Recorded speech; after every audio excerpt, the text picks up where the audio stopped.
this, Nigeria is one of the most strategic nations in the African continent. The Americans have strategic interests in Nigeria, and then is in lieu of the oncoming conflict that they are envisaging having with China. So Nigeria should be the African bridgehead. So they will have to want to keep Nigeria on their own side of the ledger, and that's what is happening. So all these things, all the things they said about Nigeria, you have to read it in light of that, and you could see it across every policy that the United States has affected in relation to Nigeria.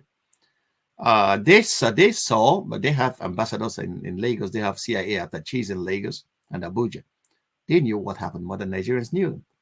They knew the plans during the run-up to the election that they wanted to frustrate the election, an interim national government. They knew about it.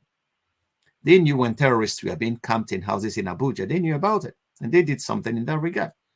So they knew that their genocidal languages were being used. They knew that the elections were massively rigged.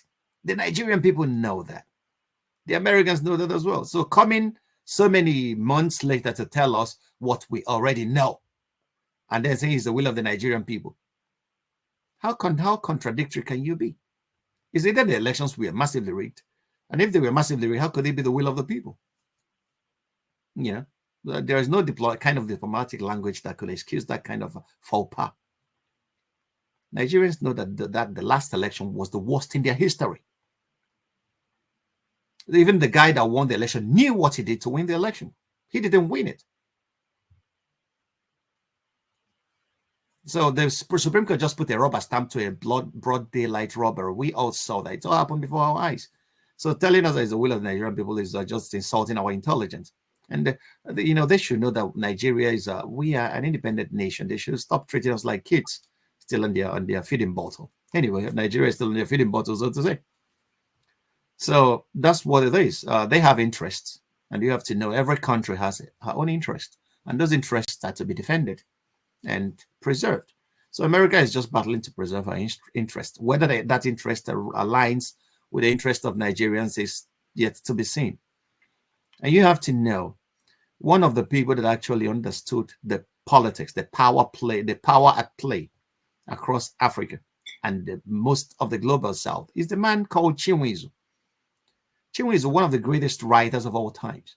A lot of Nigerians have not even read that guy. We should start picking up such masterpieces and, you know, go through West and the rest of us. We have had a relationship with the Western world for the last 600 years. What has that left? Where has that left us? Africa, Nigeria, we are still swimming in the oceans of poverty.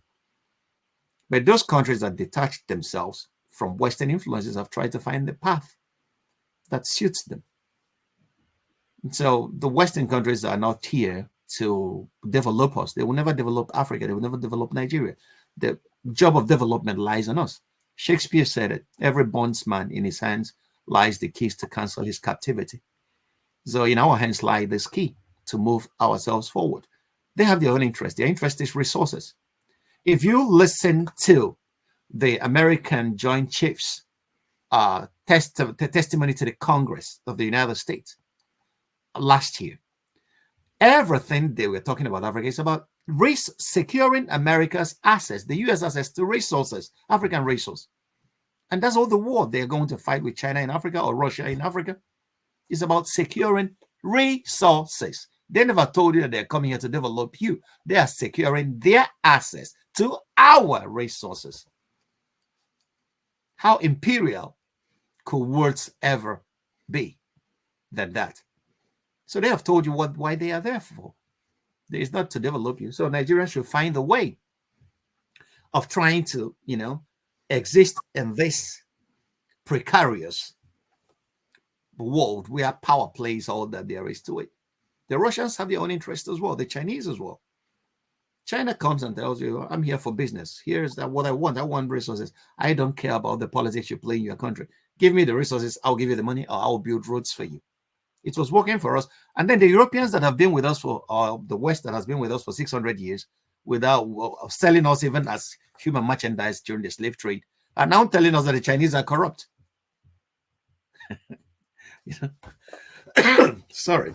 You know, that's the kind of politics we're seeing. So what am I